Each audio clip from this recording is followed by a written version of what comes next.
Good evening, everybody, and welcome to Carving Up Live right here on YouTube. Only on YouTube, on the Grid Network YouTube channel and the Carving Up Live YouTube channel. As always, I'm Bryson Carver. It appears, I'm looking at my monitor, looks like we're dealing with some connection problems to start, but we're gonna power through as always because we got a lot of football to talk about. Yeah, I'm wearing my Red Sox hat because we finally got a pitcher. We finally got somebody. Now let's go make some more moves, Breslow and company. But it's funny. This almost gives like a Tar Heel Blue type of thing, and I'm not even a North Carolina fan. I'm actually a Vols fan. But North Carolina just brought in Bill Belichick. We're going to get into that and why I don't think it's going to work at all to start the show. Also, Sam Darnold, Vikings. The conversation's already started. Well, they got to pay him. He's a free agent. They just drafted J.J. McCarthy just 7 months ago in the first round of the draft. Could they bring him back? Get into why they should this continue, pay Sam Darnold, keep Sam Darnold. Get to that later on in about 12 minutes or so. Carving up the context is surrounding the Philadelphia Eagles today, revolving around this A.J. Brown, Jalen Hurts situation and why it is going to be the ultimate test and really put Nick Sirianni in a category of coaches one way or the other. Get into that later on Carving Up the Context. Bryce's best 10, my top 10 teams in the National Football League. Some teams moved up, some teams moved down, some teams stay where they're at. We actually have one brand new team in the top 10 this week that hasn't been on all season long. You definitely want to stay tuned for that. And at the end of today's show, prediction for tomorrow night's matchup in the NFC West. You got the Los Angeles Rams. You got the San Francisco 49ers. Listen, I dubbed San Francisco dead weeks ago, but they'd be really, really, really dead if they were to lose this game. If they win, they're potentially still alive for the NFC West. So we got a lot to discuss today, but none more so than a story that just broke a few hours ago. So let's get to that. But first, I'm not going to lie, college football, Belichick, didn't see that coming. So according to Adam Schefter, Pete Thamel, and a number of other sources, Bill Belichick has agreed to become the next head coach of the North Carolina Tar Heels football program. A report has also recently surfaced that Belichick has agreed to a 3-year, $30 million contract, which is consistent with speculation leading up to this in that, hey, Belichick wants to go to North Carolina for a number of reasons, because his dad coached there for a time. Belichick kind of grew up around Chapel Hill. By the way, the Chapel Bill thing is already starting, which is kind of cool. But his dad coached there. Belichick, and I've talked about this on the show before, his favorite player ever is not Tom Brady, is not Gronk. No. It's Lawrence Taylor when he used to coach him as the defensive coordinator, obviously, for the New York Giants. LT played, the greatest defensive player ever, played at North Carolina. So there's the ties there. Belichick has ties to North Carolina. But this 3-year contract almost certainly means, hey, I want to coach her for 3 years and then hand it off to my son. Which, people are going to cry nepotism. I don't have an issue with that. As long as the son can coach, I'm good with it. That's not the questions I have, and that's not really the reason I think this is not going to work at all in Chapel Hill. So college football, especially in 2024, it's always been this way, but especially now, I've often called it a different sport. It's a different business model.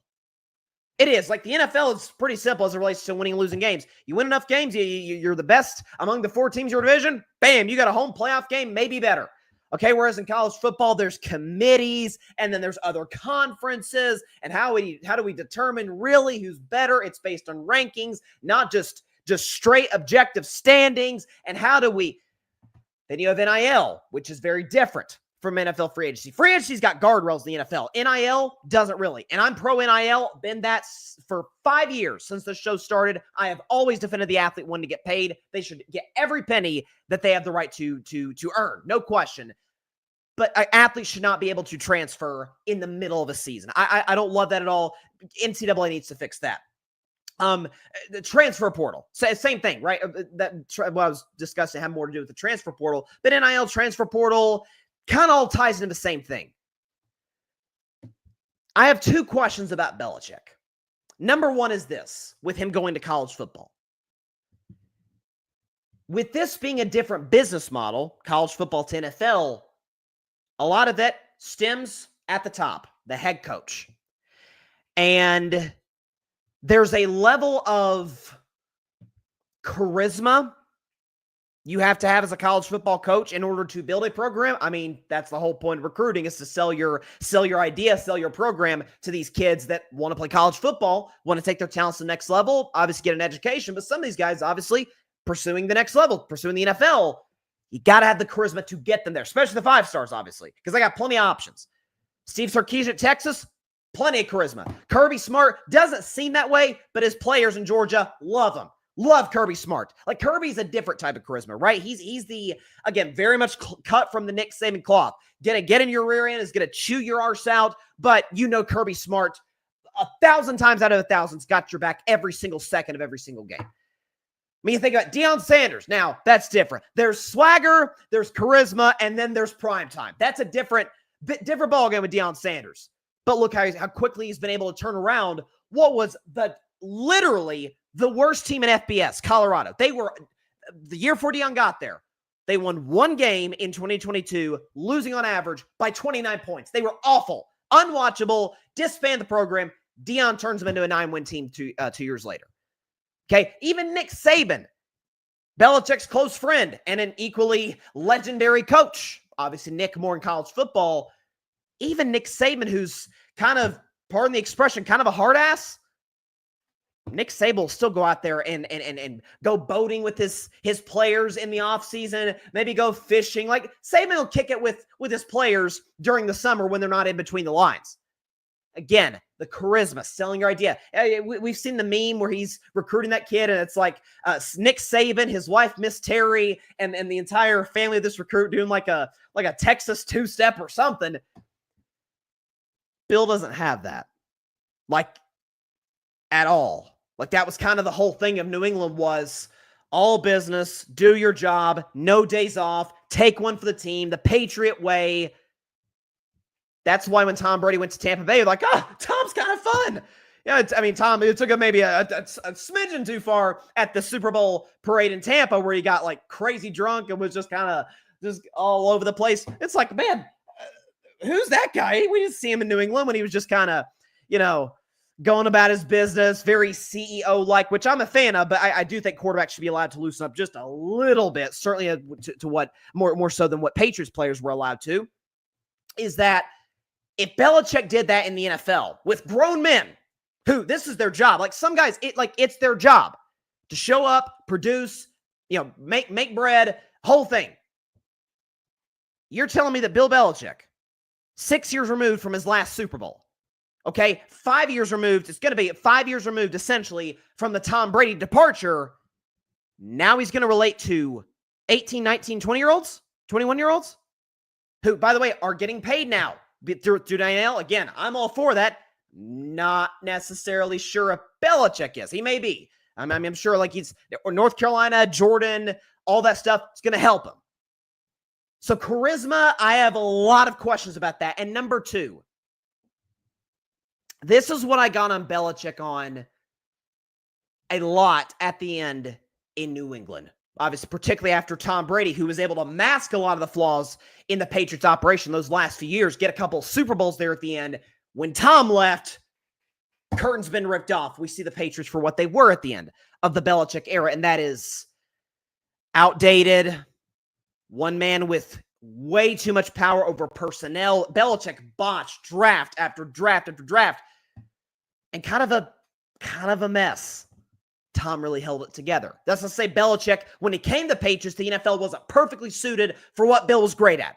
We're going to be a ball control offense. We're going to run the football. Tom Brady's going to be efficient, and then we're going to punch you in the mouth, take the ball away from you defensively, make you pay for every single mistake. That can work, but you've got to adjust on the offensive side of the ball. It's a different league now than it was when Belichick took the job in 2000. We have questions about whether he's evolved at the NFL level. Well, college, again, different sport and certainly more offensively driven. Belichick gonna be the guy that fixes that in North Carolina. Now, the good news for him, it could be good news, could be bad news, is that North Carolina, we know it as like a men's basketball school, right? Michael Jordan, all these legends that have played at UNC. But it's not a blue blood college football program. But it is still, people recognize the iconic logo. People know the colors, Jordan, all that. If Belichick isn't able to turn around North Carolina, that's not the same as if he had, let's say Alabama went crazy and fired Kalen DeBoer and hired Bill Belichick. That'd be different. It's like, oh, this is Alabama. You are essentially sort of basically succeeding Nick Saban. right? Like, can you be able to adjust and all these different things? Can you inherit Alabama, win championships like your buddy Saban did? Different type of pressure. But at the same time, the question's got to be proposed. And listen, I may sound like a Belichick hater. I've been a Belichick critic for a long time now. Last time Bill interviewed, the Falcons passed over him for Raheem Morris. And for the record, Bob Kraft, we know, one of the most powerful owners of professional sports. Okay, Bob Kraft's got some tight relationships with some of those owners. And remember that report that came out last hiring cycle that he was discouraging teams that needed coaches from interviewing Belichick? Like Bill, and again, my takeaway was, yeah, Bill put himself in this position. Bill's not a guy who's going to, necessarily do you a lot of favors. Like, Bill's the type of dude, it's like, he's going to go about his business, do what he's got to do to be successful, which he obviously was to historic lengths with Brady for 20 years. But once Brady's gone, the formula, the so-called Patriot way, or as Danny Amendola said years ago, no, it was actually the Tom Brady way. Once that's gone, once that's kind of outdated, once your quarterback, the greatest ever, leaves, and you're grumpy, again, outdated, Robert Kraft's like, this isn't really working. We're not winning games, and I'm used to winning Super Bowls, and now we're struggling to win like 5 games. I'm not going to do you any favors because you're kind of a jerk behind the scenes. I mean, don't expect me to vouch for you after some of our behind the scenes tiffs. I don't know. I mean, listen, Belichick works in North Carolina, great. Like, it'd be a great story where he goes to college football. Like, nobody could have seen that coming. But it's also a matter of he probably, or I should say probably, because we don't know. Maybe we will if some inside information comes out soon.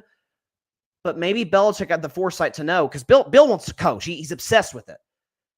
He maybe had the foresight to know, okay, Dallas may bring back McCarthy. Eagles are playing well. That could be a good job. The Bills probably aren't going to fire Sean McDermott. I mean, a guy who used to play for me, Mike Vrabel, he's the most sought-after candidate. Then it's the smart young OC in Detroit, Ben Johnson, and other names come on this list that are more in tune to the modern NFL that Belichick isn't.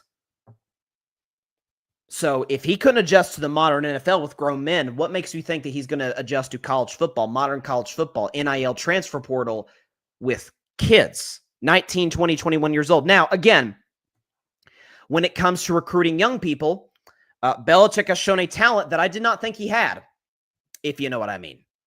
But obviously, college football is a bit different in that regard. So we'll see what happens. My man, Ryan Flowers, Clutch Sports Talk. What's up, Ryan? Belichick won't work in college, in my opinion. Being a college coach is more than coaching on the field with NIL. And not only, by the way, too, you make a good point, Ryan, because you're 100% right about NIL. But something you said right there, being a college coach is more than coaching on the field. There's a mentorship that comes with being a college coach. Like, you're almost like a second dad. Or in maybe the case of some guys from less fortunate backgrounds, like a father figure. That's not Bill. Again, I'm not, Bill's his own guy. It is what it is. I'm not going to ask somebody to be something that they aren't. I don't want you to be inauthentic. But again, he's 72 years old. Like, yes, he going to relate to these guys. I don't, the fit doesn't really make a lot of sense to me. Like Ryan said, recruiting politics, like it's Belichick doesn't really play those games. So I don't know. I mean, and again, go back to what I said earlier about charisma. Belichick's got none of it. None of it. Even Saban, who were like, grumpy, yells at play. Oh, Saban had charisma when he needed to use it. Recruiting. I mean, again, during the off, I can't tell you how many times I'd see a video in June, July from an Alabama player where like 15 guys are out boating and Saban's got his shorts on, just kicking back, chilling with the guys. That's Bill. He just doesn't. I mean, guys, Belichick didn't go to dinner with Brady the entire time Tom was there. I read the book, The Dynasty, by Jeff Benedict, which there was some controversy around the doc. I haven't seen the doc. The book was outstanding. Highly, highly recommend it. One of the best sports books that I've read. Belichick and his best player, the face of a 6-time champion. Yeah, they didn't really have much of a personal relationship at all. Personal relationships in college are infinitely more important. Not that the NFL isn't, because it is, but it's still a business. These are professional corporations. College is different. So again, I'm with. Now, the only thing I would say, Ryan says, how we recruit and all the travel is, I saw something, I think I forget who it was, said that Deion Sanders in the past year has not traveled once. So I guess, like, if you're a big enough name like a Deion Sanders, maybe you don't have to as much as some other guys. So maybe Bill could get away with that. But again, Belichick's a legend, no question, but he doesn't have the gravitas that Prime does. Like, I'm not sure anybody has the gravitas that Prime does. Yeah, Ryan, perfect example, not going to dinner with TB. How can we expect him to kiss the butt of a teenager? Show up for photo shoots when kids show up for visits. I'm with you. The fit makes, it really doesn't make sense. I'm pulling. Listen, I've been a Belichick critic. I'm pulling for him. Like, with his family history, he wants to hand off to his son. Like, it'd be a great story if it worked. I mean, can you imagine if we get like a college football playoff in 2025 or 6 where Belichick's North Carolina Tar Heels, Deion Sanders, Colorado Buffaloes, and then you got the Blue Bloods, the Ohio States, the Texases, the Tennessee Vols, go Vols, the Georgias. Like, that'd be great. That's the best case scenario for college football. I don't see that happening. I really don't. Here's something that's really interesting, though, as we transition to the Minnesota Vikings, to the NFL now. Because they have, this is a great problem to have for them. It really is. Where Minnesota's playing outstanding football. 11-2. Remember, they had that 2-game skid where they lost to, I forget what it was. They lost a close one to the Lions, then they lost another close, like, controversial game to the Rams, and they haven't lost since. Like, they're on a roll. They won 6 games in a row after winning their first 5 before that, prior to the brief losing streak. And Sam Darnold was playing exceptional football. I think we can show you his numbers this season, because the leap that Sam Darnold's taken, it's a credit to Kevin O'Connell and what he's done. We could show you right there. Touchdown interception ratio significantly better this go around. Completion percentage has gone up 9% from his first 6 years of his career to this year. Pass yards per game has skyrocketed as well, as his pass yards per attempt. Passer rating has went from, prior to this year, Sam Darnold was a career 80 passer rating guy. Now this season, 108 passer rating, and he's gone from a 44 QBR quarterback now to a 59 QBR quarterback. Safe to say he's been exceptional, so much so that some have even suggested, hey, could Sam Darnold be MVP? I don't think so, but he's played well enough to where people are actually talking about that. And Minnesota's in a weird spot to where Sam Darnold's a free agent this offseason, and under most circumstances, teams would be like, just bring him back, sign him to the Baker Mayfield contract. Maybe a little bit more than Baker, but like Baker got a 3-year deal, highly compensated. Like, Baker's Tampa's guy for the foreseeable future. Problem is, Minnesota drafted J.J. McCarthy in this past draft in the first round. And so the question is, do we bring Darnold back? Obviously, for a lot more money than he's making now. He's going to have a market. There's going to be teams like the Titans maybe that are looking at him. What do we do? Here's what I would say. And this is under the assumption, I've been a Darnold critic, but I can't deny with what his numbers are and what he's doing with Kevin O'Connell. He's been out of this world great. Arm strength, he's moving well. He looks like USC Sam Darnold, even better. If this continues, let's say Minnesota loses in the NFC Championship game against Detroit and they lose a 31-28 shootout, and Darnold plays great throughout the playoffs, but they just come up short to a better Lions team, right? That Lions team of destiny, it feels like. You can't let that walk. See, this isn't like Case Keenum when he was with the Vikings, when it was like, yeah, Case Keenum got into the NFC title game, but A, it took a miracle at the end against the Saints, an all-time NFL classic playoff play just to get them there, and B, that was the defense. The defense got them to the NFC title game. This isn't a situation like with Blake Bortles, same situation, defense. Like, no, the quarterback has been the driving force, obviously, with the weapons of Jefferson and Hawkinson and Addison and Aaron Jones running the football. Like, that helps a ton. But he's gotten it done with those guys and with that coach. What I would advise Minnesota to do should this continue. What's the rush? What's the rush play J.J. McCarthy? If it ain't broke, don't fix it. Bring Sam Darnold back on a better compensated Baker Mayfield deal, which Baker, I think he got like 3 years, 99-ish million, or 3 years, $100 million, something like that. Maybe pay Sam Darnold more than that.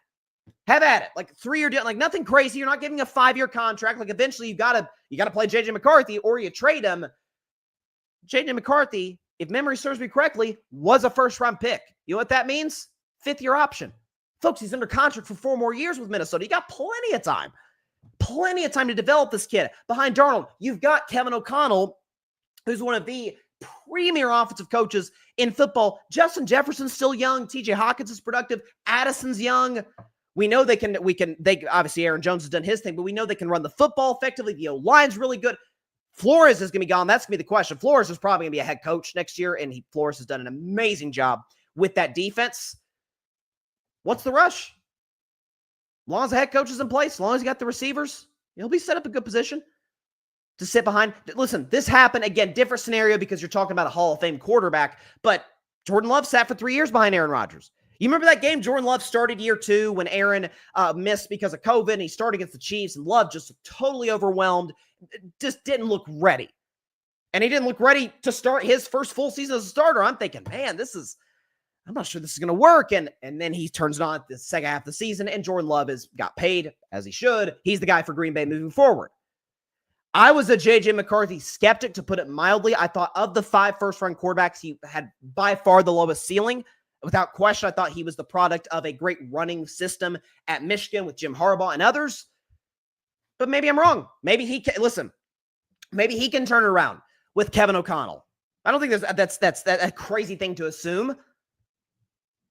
But if this guy's playing good football, if this guy fits your system and plays at an elite level and continues it, if this is like a growing trend that in the playoffs, let's say Minnesota's the 5 seed for the sake of argument, because that's where they are now, and they go to Tampa, and he outplays his 2018 draft compadre Baker Mayfield, outplays Baker, they win. And then let's say they go to, let's say the Packers win as a lower seed. They go to Philly. And let's say the Vikings take out the Eagles and Darnold plays well against a great Eagles defense. And then he loses a shootout to Detroit. Are you going to let him walk? 12, 13 win regular season and then that's it? He's out. He's gone. He's out of here? Just because we got to see what we have in a quarterback who's under contract for the next 4 seasons? I don't know. I just think for Minnesota right now, you've got, it's a problem. Yeah, hard decisions are going to have to be made. But keep in mind, this kid, they drafted, he's coming off an injury. J.J. McCarthy's coming off a serious injury. Give him more time to rehab, get ready to go physically. Obviously learning behind Darnold with O'Connell. We got plenty of time. Listen, we are so often I feel like it's a microwave society. It's the TikTok generation, all these different things where we want things to happen in the blink of an eye.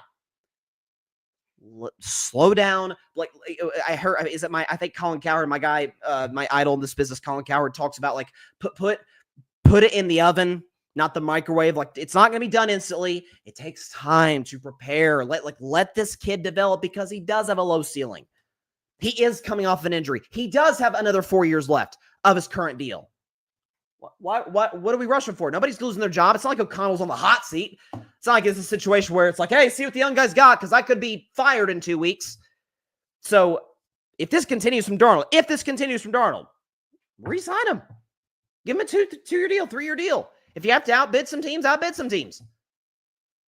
Listen, do I think Darnold to a degree is, he's the upside was obviously there. That's why he was as highly touted as he was at USC. But is he to a degree a system quarterback? Yeah, but he's pretty good in that system. The deep ball works. He moves well. He's a great fit with O'Connell. He's a better fit than Kirk Cousins was.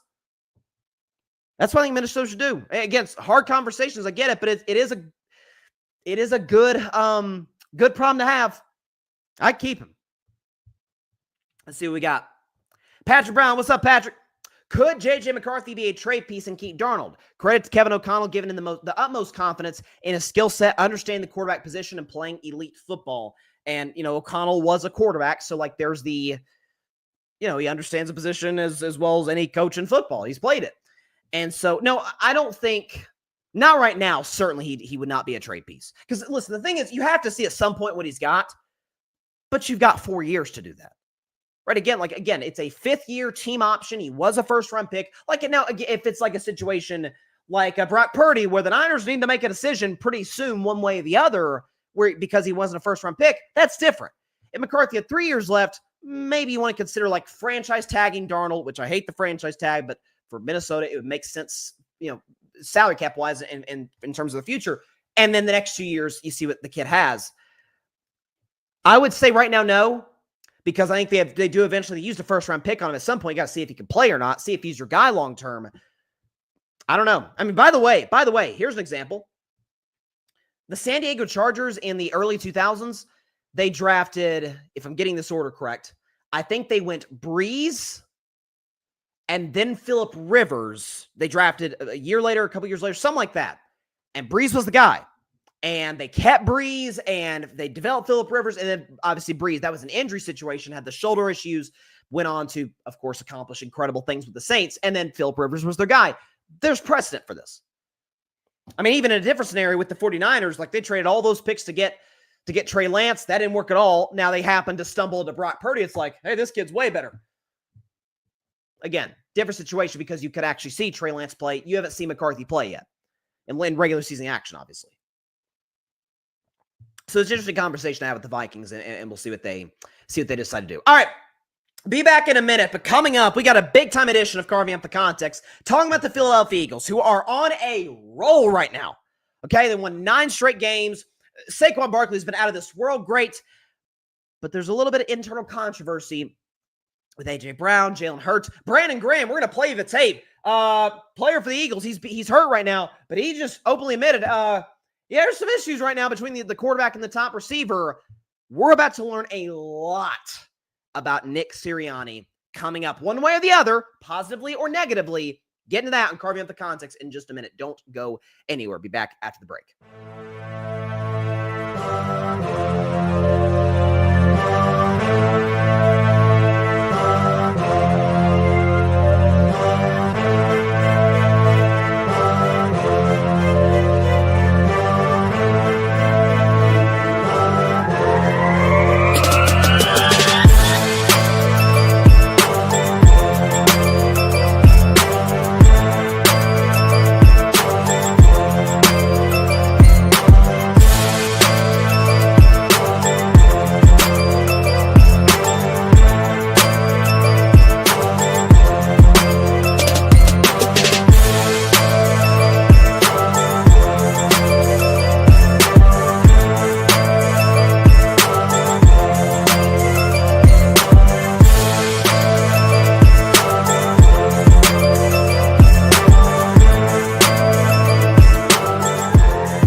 Welcome back to Carving Up Live. So the reason, if those of you that may be wondering why I'm wearing my blue Nike shirt, which, sometimes I wear on the show, especially if my adopted team, not my favorite team, I'm a Steelers fan, but my adopted team, the Lions, win, I often wear this to promote those guys. But wearing this because it matches this Red Sox hat, the city edition hats with the Red Sox. That's because I was in kind of the dumps as a Sox fan because obviously we lose out on Soto.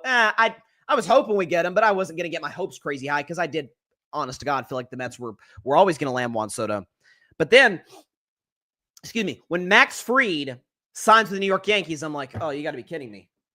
Yeah, okay, so that's one guy off, and now there's some rumors we may miss out on some guys. Like, what is happening? Is this another Red Sox offseason? And then Garrett Crochet from the Chicago White Sox, good player, all-star last year, helps our rotation a lot. I mean, the Red Sox kind of stink at developing pitching prospects, so just go and get another good one. So add him in the rotation. So that helps. I would love to see us go out and get a Corbin Burns to really solidify that rotation. I don't know what the latest is on him. There's rumors that the Red Sox are in on Alex Bregman with the Yankees and other teams. So listen, Bregman has had a lot of success. Trust me, I know as a Red Sox fan at Fenway. So he could be a good fit there, with this bat in the lineup to kind of bolster. You got Duran there, you got Devers there, and others. Yoshida could be a trade piece, which stinks because I kind of like Yoshida. But listen, all is not lost this Red Sox offseason. Maybe this is a sign. Okay, we've got a guy in the building. We absolutely upgraded our rotation. Now let's go make some moves. Let's go spend some money in free agency because the Red Sox got it. Okay, salary cap, that don't exist in baseball. Red Sox got a lot of money. At Fenway Sports Group, come on now. But to football, though, man, I was skeptical about the Eagles coming into the season. I'll admit, I had them missing the playoffs. I did. I was the first team out in the NFC. And because of these struggles at the end of last year, I didn't think that defense could be fixed, all the above. And they proved me wrong. They're going to win the NFC East. They're going to have one of the top 2 seeds in the NFC. but there seems to be a little bit of trouble in paradise, and I think it's going to teach us a lot about the head coach of the Philadelphia Eagles, Nick Sirianni, who I've been critical of, but we're about to learn one way or the other, who is this guy? So, as the head coach of the Colorado Buffaloes, prime time, Deion Sanders says, give me my theme music.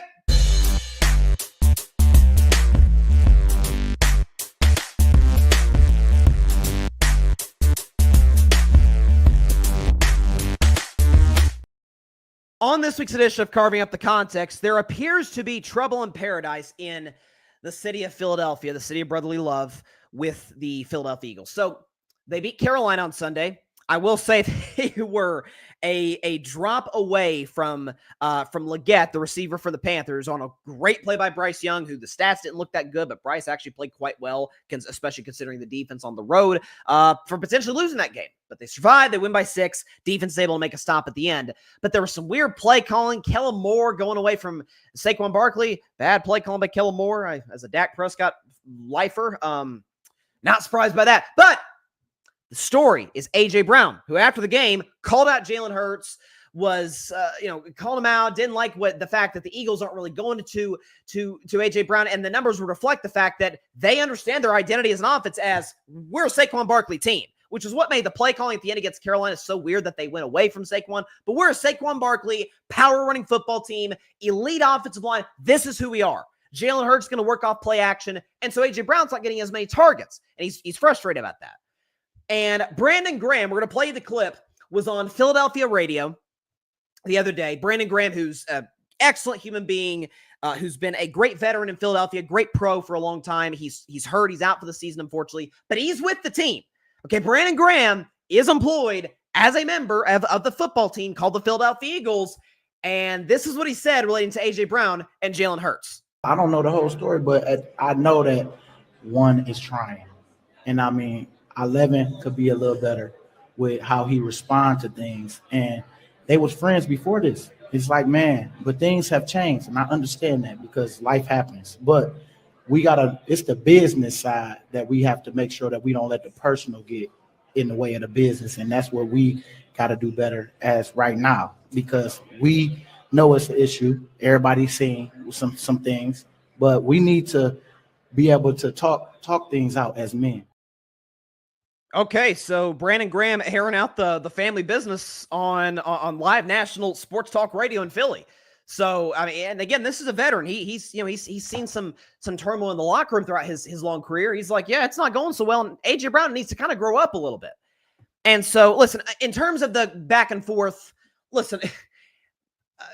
It's hard to take A.J. Brown's side just because it's like, guys, like, dude, you're winning. You've won 9 in a row. Like, Saquon's the guy. Everybody knows Saquon is the driving force of this offense. Why are you giving Jalen Hurts problems? On the other side of things, though, and this is kind of this segues me a little bit into Nick Sirianni. With Jalen Hurts, and this is, again, it's his reality.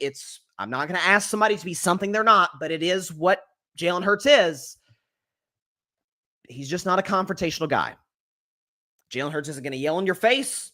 Now, I don't think he's Aaron Rodgers, like passive-aggressive, like wants nothing to do with you if you screw up. I don't think he's a bad leader, but Jalen's very much I'm going to lead by example. And by the way, part of what makes Jalen's leadership successful in some ways is deep breath, cool, calm, collected. Expression doesn't change. We're all good, fellas. We're still going to win this game. But sometimes when it's going really bad and that expression doesn't change, there doesn't seem to be a sense of urgency, at least from what you could see in Jalen Hurts' body language. It's like, dude, hey, let's go. We need to get a spark in this offense. That's just who Jalen is. I remember watching his freshman year at Alabama in 2016. That's who he is. Enter Nick Sirianni. To me, there are 2 primary categories of head coaches in the NFL. 2 in particular. It's almost like 2 political parties in some ways. Like you're going to have your third parties, you have different types of, but primarily 2. The first set of coaches, the first category of coaches are schemers. Schemers, X's and O's guys. Andy Reid, Kyle Shanahan, Matt LaFleur, Mike McDaniel, among others, schemers.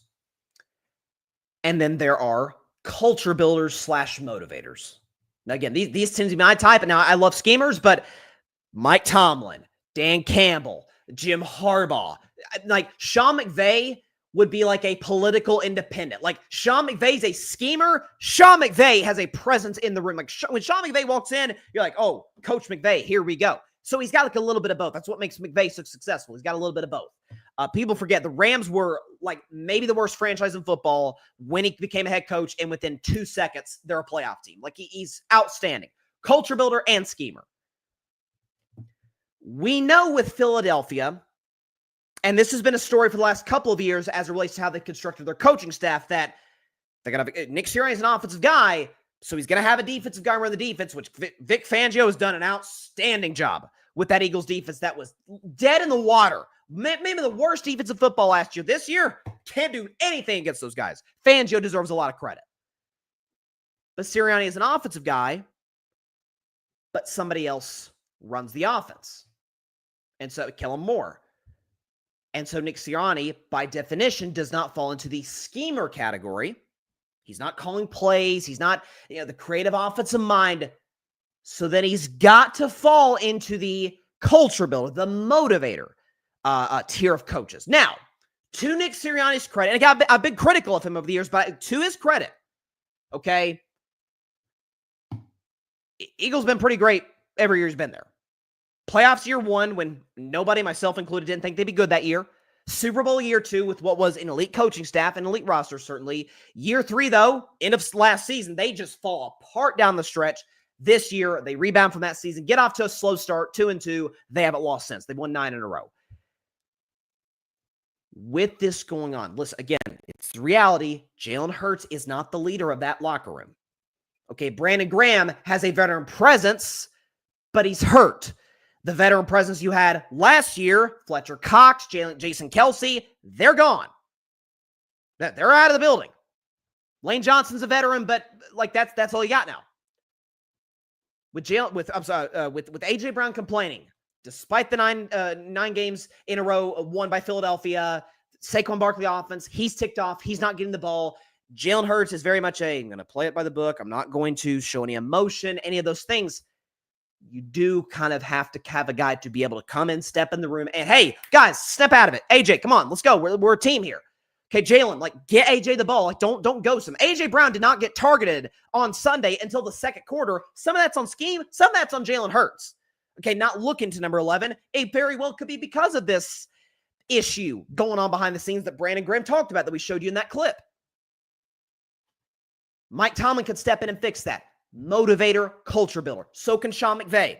So can Dan Campbell. I mean, Dan Campbell, last week, prime example. Jahmyr Gibbs posts the picture on social media in the Lions locker room, and right behind him is a whiteboard with a bunch of Detroit Lions signals that they use on the sidelines. And Dan Campbell diffuses it. Okay, I'm sure Jahmyr Gibbs was probably fined, punished, whatever. And then he goes, he's like, yep, situation taken care of.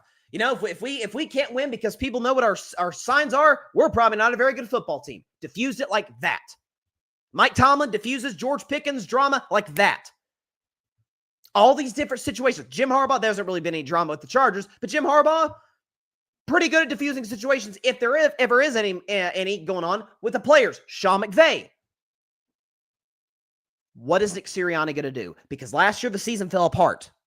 I don't know if there's any drama going on between Hurts and AJ Brown. I can't imagine the relationship was great at that point with the Eagles going from 10-1 to 11-6 and getting just housed in their playoff loss to Tampa. The locker room wasn't great with veteran leadership, with Jason Kelce, Fletcher Cox, and others, and with Brandon Graham, who's now hurt. Those other two guys are retired. Can you be able to step in? Because you're not a schemer. That's not like we remember when Nick Sirianni's first year. Shane Steichen was there, but Sirianni called plays, and it didn't work so well, so he handed it off to Steichen, and Steichen, who I think is one of the bright young offensive minds in the NFL, did an outstanding job, almost helped win Jalen Hurts an MVP. That's okay if Sirianni's not a schemer, but he's got to fall in that second class of coaches, or what does he do? Like, this is his job. This is Mike Tomlin's job. This is Dan Campbell's job, Jim Harbaugh's job, Sean McVay's job. Is he able to diffuse this?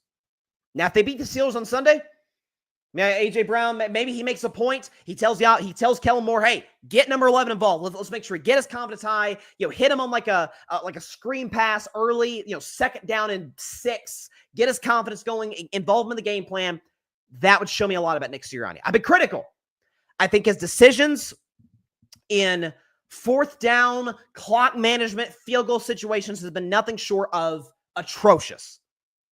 But there's other coaches we could say that fall into the scheme or motivator category. Clock management, that's a different story, right? There's not many coaches that I think get it perfect with the clock. But can you be great at that? Because if you're not, the question is, well, what do you do? Are you just a product of, you have one of the most stacked rosters in the NFL, like you're kind of supposed to win. So this week's edition of Carving Up the Context, we're going to find out a lot about Nick Sirianni this next week, couple of weeks, 3 weeks, and the rest of the season really with all of the drama going on. A.J. Brown out of nowhere. It's like, bro, man, we won 9 in a row. Why is A.J. Brown causing controversy? What are we doing? Sirianni's not a schemer. That's not who he is. So he's got to, by definition, fall into the motivator category. And if he can't do that, what's his job? That's what I'd say for Philadelphia. John Rivera, AJ is a clown. Listen, it does seem to be that this happens like every year. And listen, AJ is one of the 5 best receivers in the sport, but it happened in Tennessee. It happened that first Super Bowl year in Philadelphia. There were issues last year, this year. I just like if Philly's losing, here's the thing, right? Let's say Saquon Barkley wasn't the MVP candidate that he ended up being. And he's good, but Philadelphia is kind of reeling from the end of the season last year. They're not playing well and all those different things. And A.J. Brown's not getting the ball. And then he goes like, hey, guys, why am I not getting the ball? We're not playing well. That's different. If they're not playing well, he's like, guys, I can help us win. I remember CeeDee Lamb did that with the Cowboys last year. The Cowboys were kind of going through an early season funk, and CD kind of made his voice heard. He's like, guys, give me the ball. I can help you win. Dak got the ball. The Cowboys were a great offense last year with CeeDee Lamb. So, like, that's different. The fact that the Eagles are winning and now's when he tries to make noise, it's not great.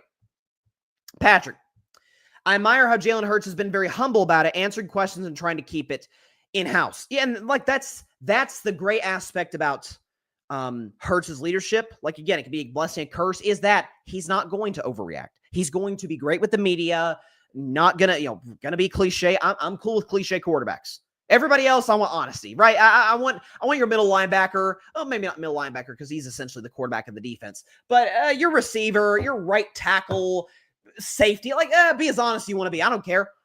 Okay, give it whatever soundbite. Quarterbacks, a little bit different. But that's, again, the blessing, the curse, that Jalen isn't going to overreact, but at the same time, he does need to react, right, at times. Like, don't make more of a situation than what it is, but also, if we're not playing well, like, Jalen, come on, let's go. We do need to see a little bit of a sense of urgency. Like when Tom Brady on the sidelines, when the Patriots would be down, again, it's unfair to compare Jalen to Brady. I get it. But I'm a fan of the in-your-face confrontational style of leadership. Again, there's different ways to be a leader. That's what I prefer from quarterbacks is, Tom Brady, when they're not playing well, he is yelling, he's screaming, come on, we're better than this. A lot of expletives in there. Offensive line, man, got to give me time. Receivers separate. Man, let's go. We're good. Let's go.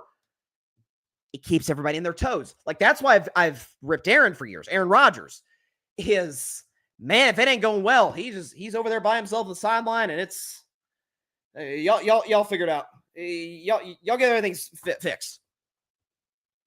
Like that, I hate. That again, I think my points on Aaron's leadership has been pretty well documented at this point, but no question. And John is right about this. Receivers are the biggest divas. Yeah. And that's the thing too, is like, in their minds, again, to defend the receiver, I guess, but also in the bigger picture for the team, the receiver's like, man, I'm running routes over and over and over. I'm not getting the ball, and this and that. But at the same time, I don't. If Philly was not playing well, I get it a little bit from A.J. Brown. I would have gone all out to attack at my quarterback. That's bad. Can't do that. But if he's like, man, I don't know why they're not getting me the ball. Like Malik Neighbors, for example. People throwing Malik Neighbors in the same category as A.J. Brown. Malik Neighbors, like, guys, there was a game this year where he didn't get a target till the fourth quarter. Like, what's going on? He's your best offensive player. Get Malik Neighbors the football. That's different. 9-game winning streak, you're not getting the ball, but you're winning. Now you're mad? I don't know. Excuse me. AJ changes social media pic to Heath Ledger's Joker. A subliminal shot at Jalen. I don't know. I know the kid who got suspended by Houston put a picture of Joaquin Phoenix's Joker. I don't know if that's him saying, hey, now I'm going to be a villain. Maybe that's AJ Brown's mindset. I don't know. Maybe, listen, as fate would have it, because I thought for years the Dark Knight, the Heath Ledger Joker is I mean, everybody knows Heath Ledger is the greatest Joker, but that movie is like a kind of a perfect movie. Like there's really not many flaws in it at all. Watched it with my sister the first time last night, and she loved it. So there you go. We got Bryce's Best 10 though coming up, because we got a new number one. We've had a lot. This has been fun about Bryce's Best 10 is, for the first whatever it was, 11 weeks, 12 weeks. It was 1 and 2 we're the same from week 1 to November. Kansas City 1, Detroit 2. I'm like, guys, when they lose a game, I know Detroit lost early to Tampa, but I'm like, early season slip up. I'm not going to overreact. But when they lose a game, when they don't look like one of the two best teams, call me. Okay, because Kansas City doesn't lose, Detroit's on a roll. You call them. But there's been turnover. Buffalo's been in that mix, and the Pittsburgh has bounced in and out of the top 5, and Philly and all these different teams. Briefly, I think Baltimore may or may not have been in the top 5 at one point this year in Bryce's Best 10. There's been a lot of turnover. This is going to be a fun edition of Bryce's Best 10 because we got a brand new team for the first time all season long that's joining Bryce's Best 10 because they're playing exceptional football. You got a couple of teams are staying where they're at, but then you got some teams that are moving down, some teams moving up. We got a brand new number one, so let's stop procrastinating. Let's get into it. Bryce's Best 10, my top 10 players. Top 10 seasons. Here we go.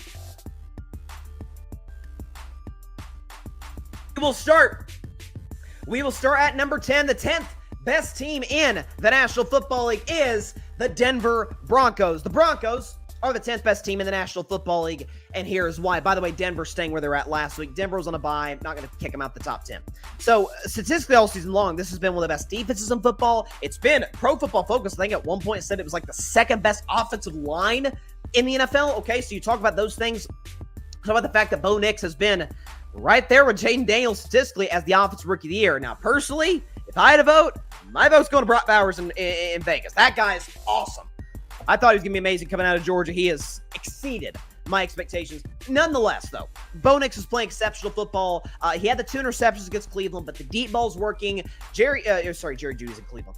Marvin Mims, good deep threat. Courtland Sutton's always been underrated throughout his career. I've always liked Courtland Sutton. Okay, you got a good running game.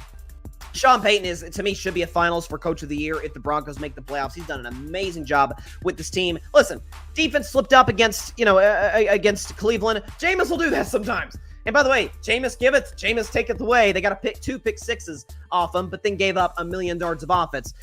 Denver will bounce back. Vance Joseph is a great DC. They'll be able to bounce back and play good football on that side moving forward. Bo Nix going to keep doing his thing. The Broncos are the 10th best team in the National Football League. At number 9, and making their 2024 debut on Bryce's Best 10, it is, welcome to the list, Seattle Seahawks. The Seahawks are the 9th best team in the National Football League, and here is why. So I'll tell you what, we talk about Coach of the Year finalists, and I don't know if I can remember a year where there's been a deeper pool of Coach of the Year candidates than this year.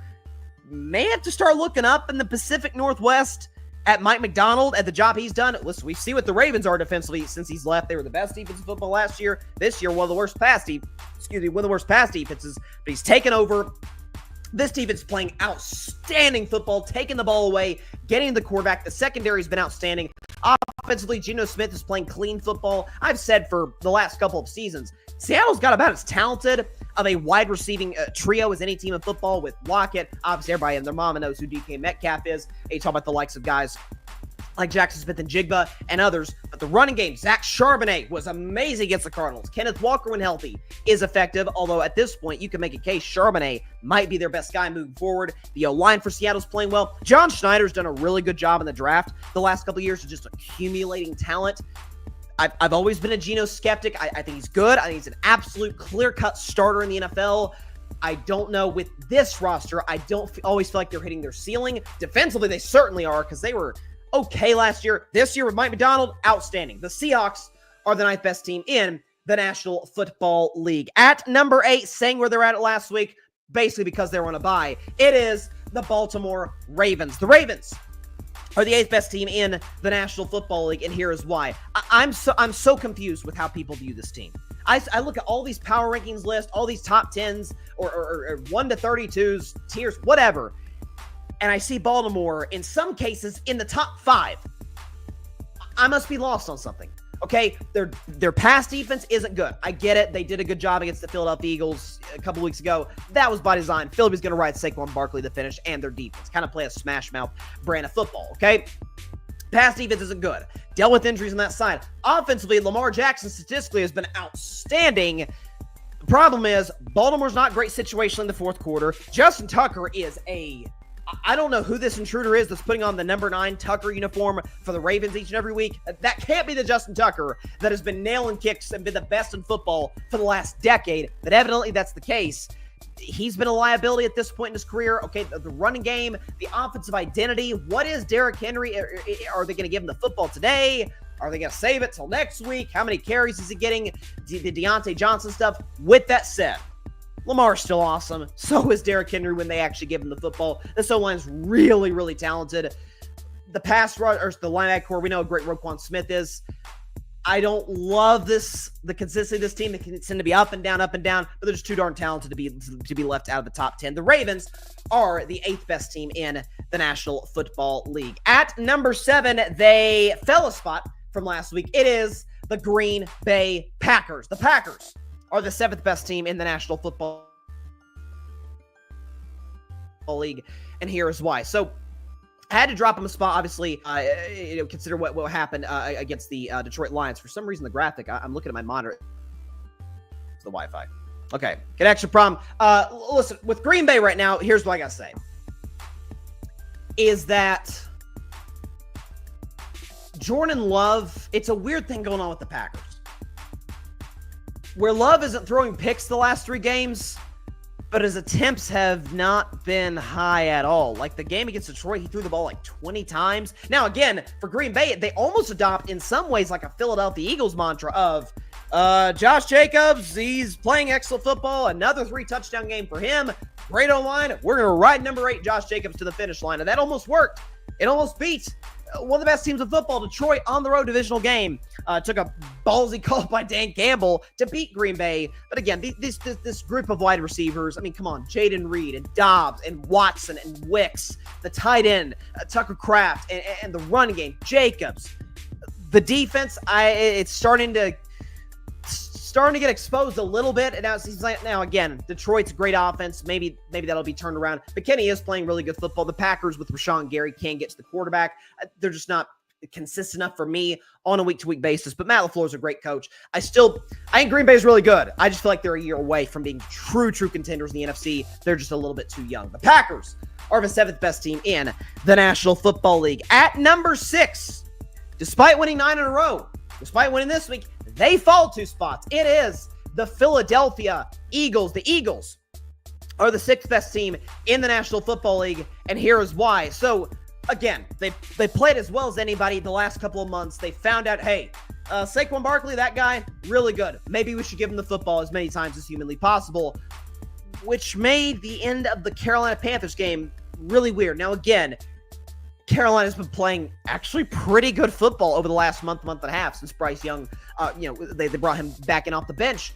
But at the same time, 13-point favorites at home. Now, maybe it's as simple as Philly was just looking ahead to Pittsburgh, and maybe they were doing what Kansas City does sometimes, and they're just trying stuff out, knowing that they just have a physical advantage, a talent advantage, over Carolina. Maybe that's what it was. But there's trouble in paradise. There's the A.J. Brown, Jalen Hurts fiasco. Saquon didn't get the ball late. I don't trust Nick Sirianni situationally. This Eagles defense is great. It's one of the 3-4 best in football without question. And Saquon, I still give him, Josh Allen's probably taken a slight lead in the MVP race, but I still think Allen, Saquon, it's right there. Saquon can absolutely steal it if he goes off a couple times in the next 4 games. Hopefully not against my Steelers, but no question he's a special player. And the Eagles, keep a lookout. They, might be some things he can expose as it pertains to a vibes basis, if you will. The Eagles are the 6th best team in the National Football League. Moving into the top 5, moving up a couple of spots from last week, it is the Minnesota Vikings. The Vikings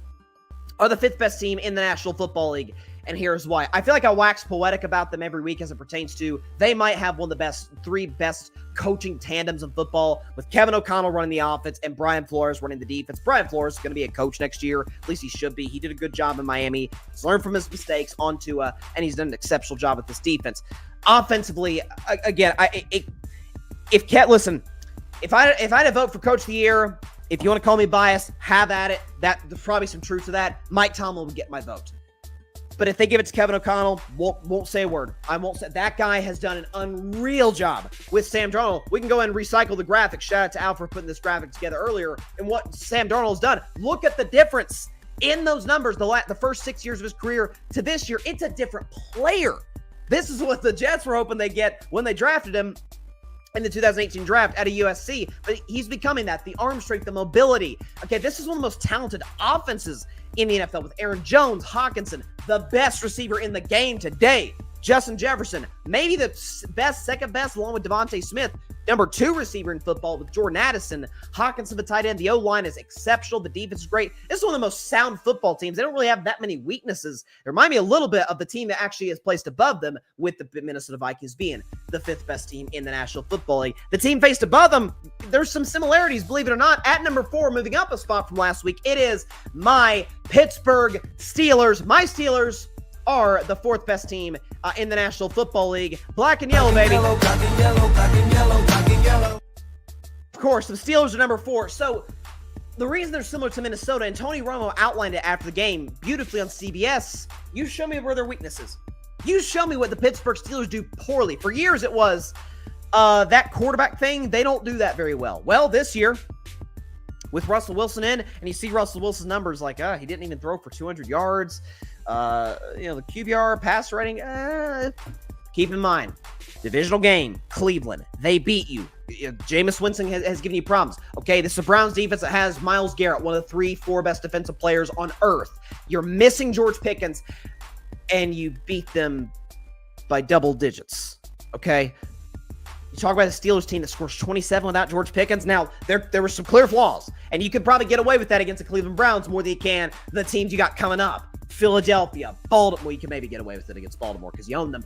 Kansas City, maybe Cincinnati if they are somehow alive and Joe Burrow's still playing and Jamar Chase. But to score 27 without the best player, I believe, on your offense, George Pickens, that's pretty impressive. They're a power run team with Najee Harris. Jalen Warren has just gotten better and better. He came back from injury earlier this season. This is as fresh as he's looked. This offensive line is slowly but surely kind of coming together. And this defensive line, what can you say? I mean, TJ Watt, Ogunjobi, Cam Hayward, old man Cam still doing his thing. Okay, you got Nick Herbig. You got Alex Highsmith who's back. Okay, reports are Holcomb is coming back to shore up this linebacking core with Peyton Wilson, with Patrick Queen. The secondary, Joey Porter Jr. You saw that clip on Hard Knocks, Joey Porter Jr., Mike Tomlin.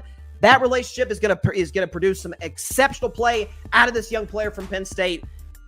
Mr. Unlimited keeps doing his thing. The Steelers are the 4th best team in the National Football League. Boy, I could have never seen that coming as a Steelers fan coming this season, and I mean that. At number 3, falling 2 spots from the top spot on Bryce's Best 10 last week, it is the Buffalo Bills. The Bills are the 3rd best team in the National Football League, and here's why. So, by now, at this point, you know who's above them.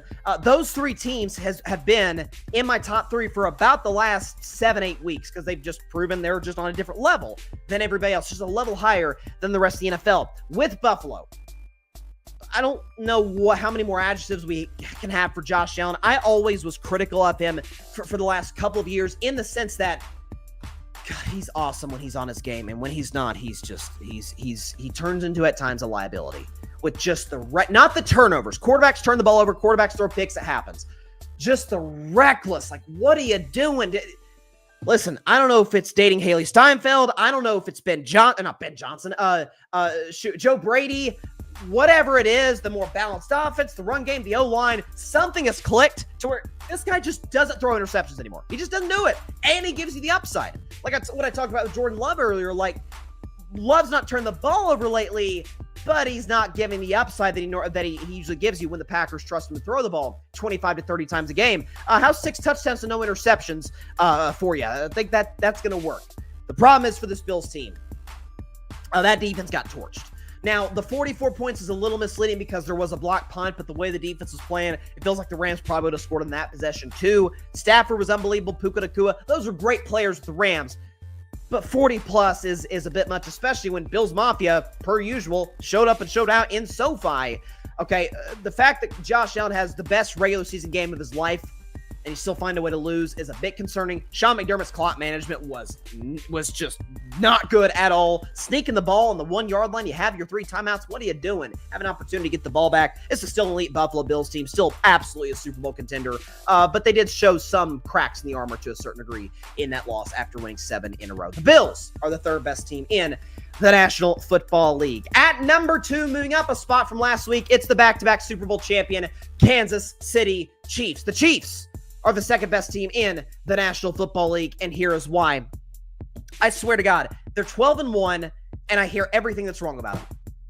Oh, Mahomes. I thought Mahomes' passer rating didn't really reflect, but I thought Mahomes, the 4th quarter, some of the 3rd down throws to Kelsey late, or the jump pass on that last drive, it's like, okay, he's rounding into form. Like, he's been kind of toying with us for the first 3 months of the season. The real Patrick Mahomes is starting to show up and show out and do his thing. So Patrick Mahomes is showing up. Travis Kelce, situationally great. This Chiefs defense did struggle at times in the second half. The Chargers were actually moved the ball quite well in the second half at Arrowhead. Divisional familiarity, that can happen. But again, 15 straight wins in 1-score games. That's an NFL record by 2 games over another team that everybody said was lucky. The Patriots, Brady, Belichick, lucky. No, they're just better at their job than you are, and they close better than you do. That's who the Chiefs are this year. It's what they've been over the course of this dynasty. They're just better than you are, in tight, gotta have it, situational type moments. The Chiefs, I swear, everything's wrong with them except, I don't know, they just win like all the time. The Chiefs are the 2nd best team in the National Football League, and I must issue an apology because the number 1 team in the NFL, which they were the last 3 weeks, prior to last week, when despite winning as many games they did in a row, I dropped them in favor of Buffalo. I apologize to a fan base that there's a mutual love and respect there. The best team right now is the Detroit Lions. The Lions are the best team in the National Football League. Dan Campbell, my man, what did y'all do for a Lions record-setting 11th straight game in a row? Kneecap.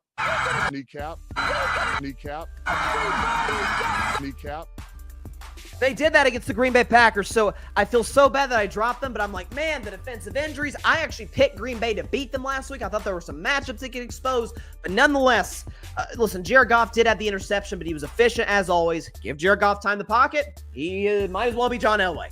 Okay, but if he does have time, he's Nathan Peterman, okay? He's just a different player one way or the other. But this Lions run game, Thunder, Lightning, Jahmyr Gibbs, David Montgomery, really, it's Montgomery Gibbs, Thunder, Lightning, Amon-Ra St. Brown. By the way, this kid, and I remember talking about him years ago on Carving Up Live, Tim Patrick.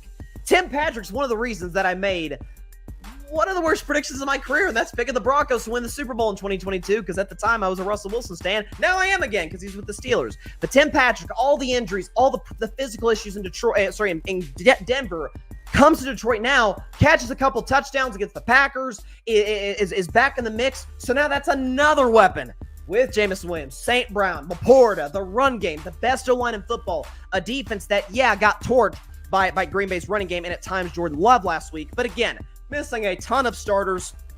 Aaron Glenn's done a great job. Probably the best coordinator tandem in football. Ben Johnson running the offense. Aaron Glenn running the defense. Dan Campbell doing Dan Campbell stuff. They just, again, they're a little like the Chiefs with just a little bit more explosiveness offensively. Like, they're just better than you in close games. Risky? Going for it situations where maybe you couldn't? Perhaps. But it works. Right? Like I said last week, wrong call, right philosophy. The Lions are the best team in the National Football League. And I feel so bad about dropping them last week. I really do. There you go. Do we have the... Oh, hold on. If I can download this real quick, go and show what the my top 10 teams going into this week look like. So as we get up here, we will show you for those that are just tuning in. We greatly appreciate that. Is it downloading? Here we go. Okay, let's go ahead and bring it up. My top 10 teams in the National Football League going to week 15. Can we go and show that list? Okay, list is up there right now. So at number 10, I've got the Broncos, followed, again, we go 10-1. So I got the Broncos, Seahawks, Ravens, Packers, and Eagles. And in the top 5, from 5-1, the Minnesota Vikings, my Pittsburgh Steelers, the Buffalo Bills, the Kansas City Chiefs, and at number 1, the Detroit Lions. Got some comments up in here. See what they say. Lord Hegamonster. What a username. Slinging Sammy D, MVP, Vikings, Super Bowl. You know, it's funny. I remember talking about on the radio show, Triple Option with my man Asher Moore at the time. It was just us in the studio that day. And I remember when the Vikings lost. It was actually the day after they lost to the Rams. Remember that game where Darnold got his face mask grabbed and there was all those different things? And I said, as well as Sam Darnold's playing, I forget, was it Joy Taylor or was it somebody who's talked about this years ago, the confetti test, where it's close your eyes and think if you can see said team hoisting the trophy with confetti falling down in the stadium. And it's like, can you see Sam Darnold doing that? And at the time, I'm like, listen, Sam is a good dude. I really like Sam out of college. I don't see it. Yeah, I see it now.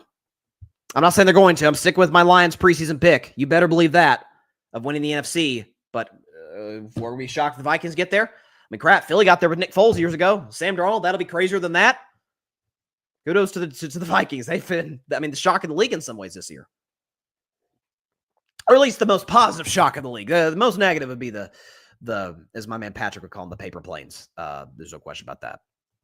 Patrick, 100% agree with you, Patrick. The Dark Knight is my favorite Batman movie of all time. I can watch it many times, like Titanic. That movie just has, forget the quotable lines from all the characters, obviously particularly Joker, but just from everybody.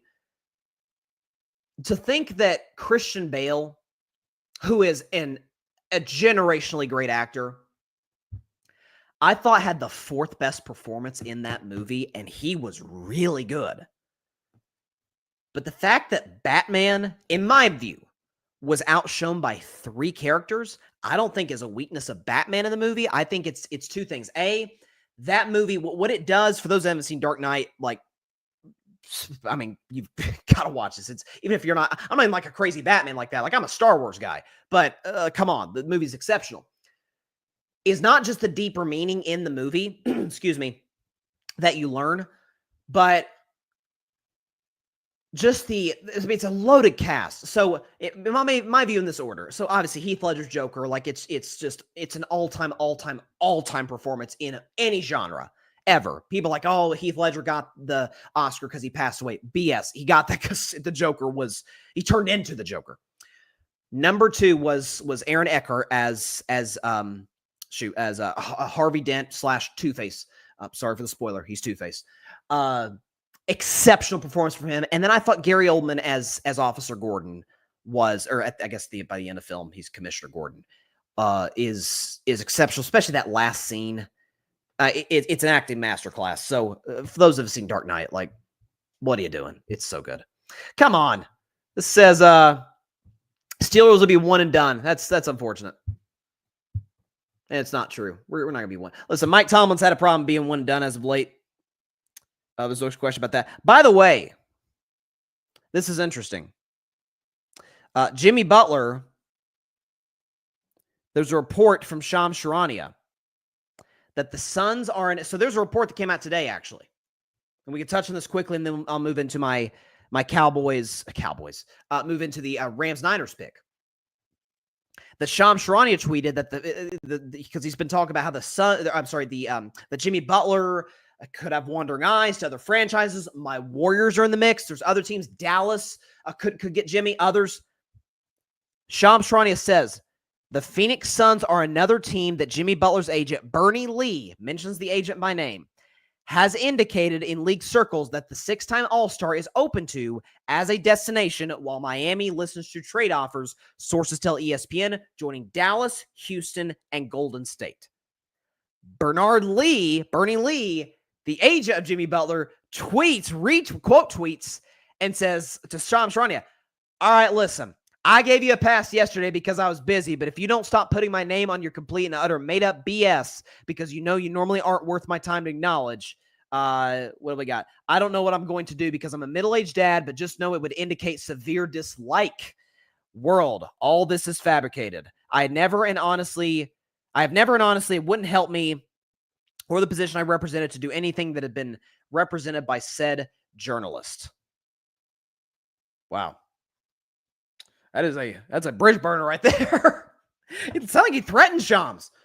Man, chill. And listen, I don't know if there's like some issues behind the scenes previously with these two guys, but goodness gracious. By the way, just got a text from my grandmother. She asked who the Joker was in Batman. It was Heath Ledger, the late great Heath Ledger. Listen, there's been a number of individuals who've taken on that role, like Jack Nicholson. Like that was seen as like, oh, nobody's gonna match Jack Nicholson, who's obviously a legendary actor in his own right. And when Ledger was cast for that role, in I don't know whatever they filmed it in 2007, I guess. So he was cast in 2006, 2007. And it was like the 10 things I hate about you guys is going to be the Joker. Really? Like you got a rom-com guy essentially to play that. He's going to be, I mean, it's because the thing is too, like as a Star Wars fan, obviously the debate has always been who's the greatest villain, Darth Vader, Joker. I don't have an answer for you, to be honest. I give strong opinions on the show. I don't have an answer. They're both equally exceptional. But like Palpatine, for example, is just so deliciously evil. It's like it's like he's the worst. You're like heartbroken at the stuff he does, particularly the prequels, but you're like, oh, it's so good. You know, Ian McDiarmid puts together an amazing performance as Palpatine. The Joker, it's a different type. You're like, I hate this guy and I love him at the same time. It's because, again, like it's not just a typical superhero, pow, pow, action. It's the deeper meaning in the movie that's set, the plan set in motion by the Joker. I mean, I would personally go so far as to say it might be my favorite movie ever. Like, if you had to give me the Dark Knight trilogy against any Star Wars trilogy, and I'm a sequel stan, so don't come after me. Actually, I don't care. I'll take any of the Star Wars trilogies just because I'm a diehard over the Dark Knight trilogy. I would. The Batman Begins is good. Like Liam Neeson, never going to go wrong against that. And then the last one, Dark Knight Rises, is good. It's like a satisfying ending to the trilogy. Dark Knight, though, yeah, it's a masterpiece. In and of itself, it's probably the greatest superhero movie ever made. And it's Christopher Nolan, too. Like, you can never go wrong with that guy. He's probably the best director in Hollywood going on right now. So it looks like the Yankees have signed a pitcher. 1-year deal. Listen, Red Sox, you got him. Crochet from the the White Sox. Great. Love the move. We're finally active. Spend some more money. Okay. John Henry's not exactly, penny pitching, to put it mildly. Interesting. Evan the Reporter reports breaking news. Rich Rod to West Virginia. Per reports, Rich Rod sold AD Ren Baker on the staff that he's bringing him to Morgantown. One of the more notable names we've learned is former LSU head coach Les Miles. All right. Moving on, before we get out of here, we got a game tomorrow night. Big one in the NFC West. Thursday night football. So, San Francisco this. 2-3 weeks ago, I declared the Niners dead for the rest of their season. I didn't think that it was going to be, I didn't think it was going to be a situation where they would turn their season around. Too many injuries. They've already announced that Hufunga's out. Trent Williams is out. Okay, obviously McCaffrey's been out. He's on IR. You got freaking Jordan Mason's on IR. Garendo's hurt. I mean, they're beat to hell right now, are the San Francisco 49ers, okay? Defensively, they haven't been as good. They're dealing with a number of injuries. At home, now again, they embarrassed the Chicago Bears. Bears have 4 yards at the halftime. Some of that, to me, is some internal stuff with Chicago more than it was with San Francisco. Chicago's a mess. They got to get a guy to clean some of the internal nonsense, particularly stemming from the front office up, especially that O-line. The Rams coming in, though. That is a huge win they got against the Buffalo Bills keeps them very alive in the division. They play Seattle at the end of Week 18. Massive on the part of the Los Angeles Rams to survive and get the job done against Buffalo. With the speed-up defense in San Francisco, with the fact that we understand Kyle Shanahan has had success against Sean McVay throughout the years, but I remember back, again, I get it was a long time ago, back in Week 3. Week 3, San Francisco is far more healthy than they are now. They were business pieces, but the Rams were just, I think Havenstein might have been out for that game. Their elite offensive lineman. You got Puka Nacua was out. Kupp was out. Kyron Williams might have been out. They were beat all to pieces. And they found a way to win in large part due to special teams at the end, but they were able to find a way to win. I love Kyle Shanahan. This has not been his best coaching job this year. The quarterback matchup, Stafford, Purdy, what are we talking? It's not even, just arm angle, talent, moving in the pocket. Like it's not even remotely close. Stafford all day long. I got a close game. Divisional games tend to be that way, but I got the Rams winning this game 27-20 over the San Francisco 49ers. If they're folks out there that think the Niners are still alive, I understand that because mathematically they still have a shot, certainly to still win the NFC West. This will for sure put the Niners season to bed. The Rams will win this game again.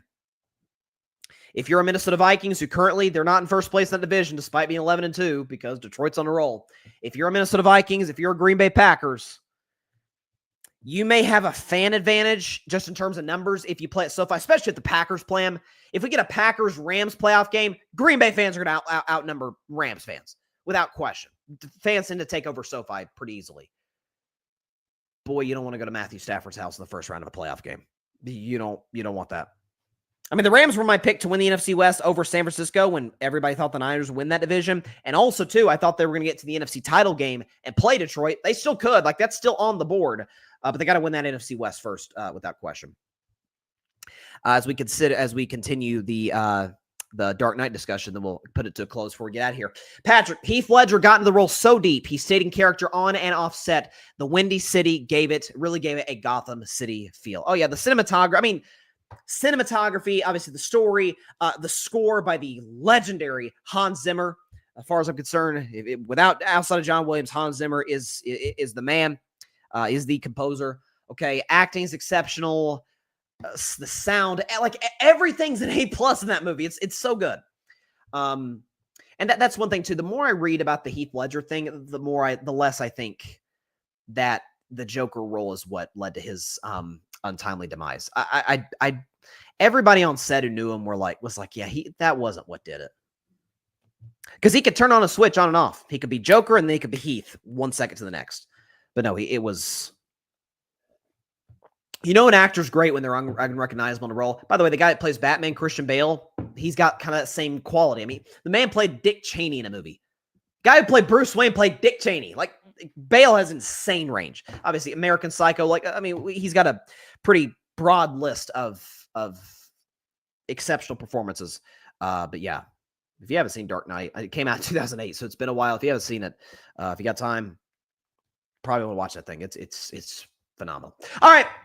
That is all the time we have for today's show. Appreciate everybody stopping by. As always, be sure to catch Carving Up Live on Friday at 6 p.m. Eastern, 3 p.m. Pacific time, right here on YouTube. It's not on Facebook. Facebook have been dealing with some problems today because of the Instagram outage. We'll be back on Facebook on Friday, as well as on the Carving Up YouTube channel and the Grid Network YouTube channel. That show will not be live. It's going to be pre-taped. Going to record it in the morning. That still air 6 Eastern, 3 Pacific time with a lot of NFL stuff, reaction to Rams and Niners, anything else that happens in the world of sports that we will get to. No Volview this week. It's essentially a bye for Tennessee. We'll talk more Tennessee next week when they play Ohio State, and College Game Day is going to be there. Vols, Buck, it doesn't get bigger than this. Should have been at Neyland, but nonetheless, we're not scared of the horseshoe, okay? Apparently, we wouldn't be able to plant our flag there either. You see the Ohio State senator who proposed, that making flag planting illegal in Ohio Stadium? I'm not kidding. This is a real story. Nice to know politicians are prioritizing the right things, right? Flag planting instead of, education, infrastructure, etc. Healthcare. It's a flag planting. That is our pressing issue. I really love it when politicians do that. Again, be sure to like, share, comment. Please take 2 seconds out of your day. Hit that big red subscribe button down there. It helps the channel grow exponentially. And please, just as importantly, go subscribe to The Grid Network. That is GRYD, The Grid Podcast Network, right here on YouTube, as well as any and everywhere that you get your favorite podcast, be it Apple Podcasts, Spotify, iHeartRadio, any and everywhere that you get your favorite podcast. You can find us at The Grid Network, where we dare to be different. My man Patrick Brown, great in the comments, as well as everybody else who showed up in the comments. Thank you to everybody who chimed in. Let us know what you thought. Patrick writes some great articles for the Grid's website. Be sure to check those out, as well as for other content creators on YouTube, on digital, elsewhere. Be sure to check them out. They do a fantastic job, and they work really, really hard to do what they do. So please subscribe to the Grid Network, and please subscribe to my own personal YouTube channel, Carving It Up with Bryson Carver. All right, we will see you guys on Friday. Please be sure to stay safe out there. Please be sure to take care of your physical as well as your mental health. And please, please, please be sure to contact your local state representatives and senators to demand change for gun violence in America. Because it doesn't matter where you lean, right, left, center, this issue that affects every single one of us on a day-to-day basis in this country. And no matter what anybody tries to gaslight you on or tell you, oh, it's not a problem. Oh, there's only one solution to the problem. Both are BS. Both are not true. It's a huge problem that needs a number of detailed, nuanced solutions to solve it. So let's make our voices heard as citizens of this country, and make sure we keep everybody in this nation safe, because we all have that right. Life, liberty, and the pursuit of happiness, as they say. All right. See you guys on Friday. A lot of football. A lot of predictions. Can't wait. Week 15 is going to be a doozy. Steelers, Eagles, Packers, and Seahawks. What else we got? Lions, Bills. Can't wait to break it down on Friday. Stay tuned. 6 Eastern, 3 Pacific time on Friday. Stay safe, everybody. God bless y'all. Peace out. Steelers coming to beat them. Thanks so much for watching the show on YouTube, and be sure to go click that big red subscribe button and check out the other clips and full shows from Carving It Up Live, as well as our other incredible content creators here on the Grid Network.